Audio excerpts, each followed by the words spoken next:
Welcome to the vlog. I'm Jamie. This is November 3rd, 2020. It's what, 4 o'clock? Oh, almost 4 o'clock, 3:50 p.m. And today I'm doing this from my driveway. Sorry for the reflection from my door. There's not a whole lot I can do about it. We don't have a garage. Boo. Maybe part of the remodel we hope to do, the garage will become part of it. We'll see. A couple more weeks until I get my lifting shed. And then there's some work involved with finishing the shed. So that will be interesting. But COVID has thus far been the great plan killer. Let's try to hold my phone here. Of course, I've had to reschedule all of my clients, which affects my income significantly. Luckily, my husband is an essential worker, and even though we are stuck quarantined at home, he is getting paid for that. So it just kind of feast or famine, man. It is working for yourself is not a cakewalk. But I think the stress is actually getting better, at least for me. Like I was finally able to, I think last night, I was finally able to wrap my head around the fact that this is going to be basically like when we were in lockdown in March and April, except my husband's home for March and for this time. He was deployed then. So we were on lockdown, just me and the kiddo. So yeah, so in keeping that in mind, I kind of like pulled together all the ideas that had worked for the kiddo and I. Like we woke up, we had a kind of a basic schedule. We played a little bit while we watched some animal documentary or something educational and talked about it while I made breakfast. We ate breakfast.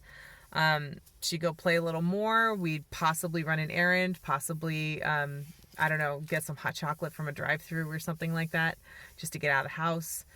Pick up a school lunch. We did that today. She loves school lunches because it's not things I would usually buy and pack. We don't really keep chips in the house, and she loves chips, chocolate milk, stuff like that. And I don't even drink cow juice anymore. So there's that. We did go pick up a school lunch today. I was able to do that contact free, which was amazing. And got me and the kiddo out of the house. Husband can't leave the property via Navy rules, so he is home. Yeah, I snuck out for a grocery run this afternoon, and I didn't really go in the store. I put in a list online this morning, went to go pick it up, curbside delivery. They put it right in my trunk, no contact, no shared air. So that worked. Few things they couldn't get, but thankfully I have a friend who works for a grocery store, so I will hit him up and say, hey, any chance you got some boxes of kosher salt laying around?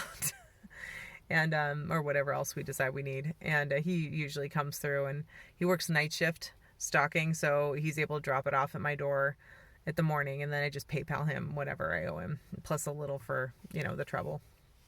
That's been awesome.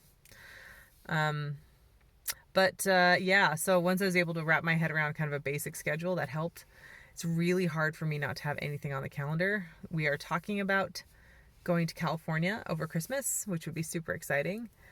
But there's a lot of buts involved with that. It's COVID, and I'm not sure I want to take a 5-year-old on a plane during a pandemic.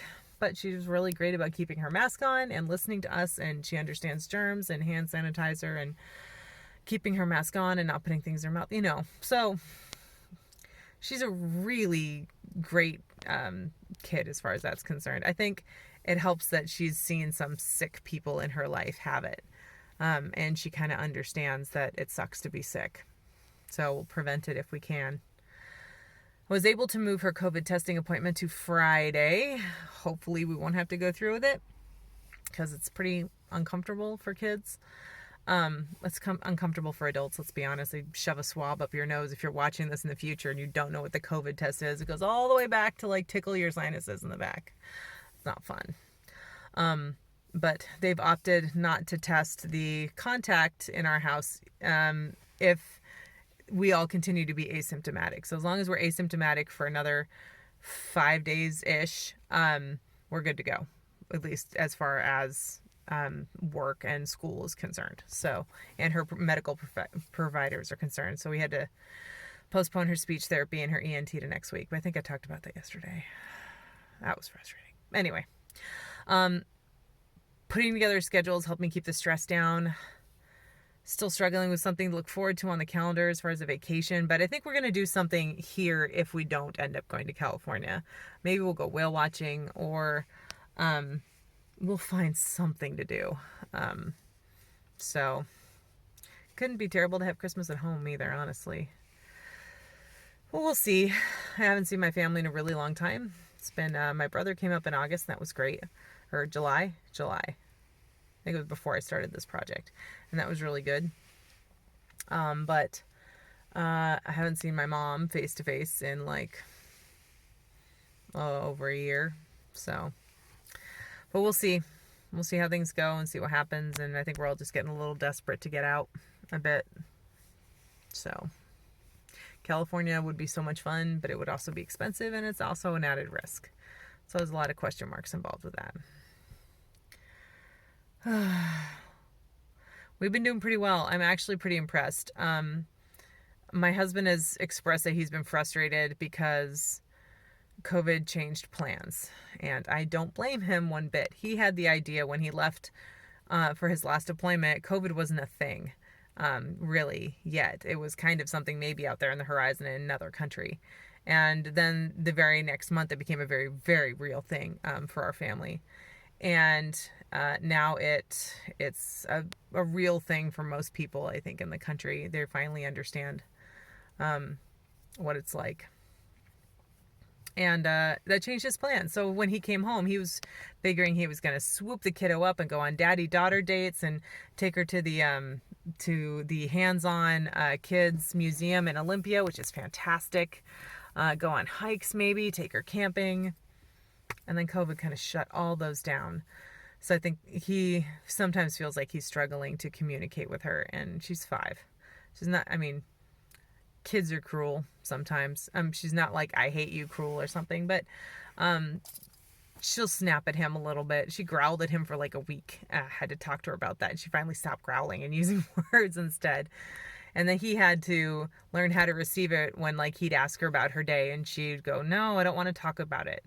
And he'd have to go, "Okay, well, I'm here when you're ready to talk about it," and leave the door open.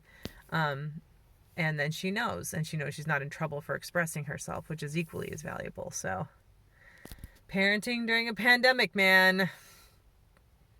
Parenting's never easy. My kid's pretty awesome, though. So, I don't know. It is what it is. Anyway, rambled on for almost 8 minutes now. I better unload these groceries before they defrost and go inside. So, today was great so far. Well, good so far. My blood pressure is the best it's been in like 3 weeks, which is fabulous. Gonna keep that as a win. Tomorrow will be even better.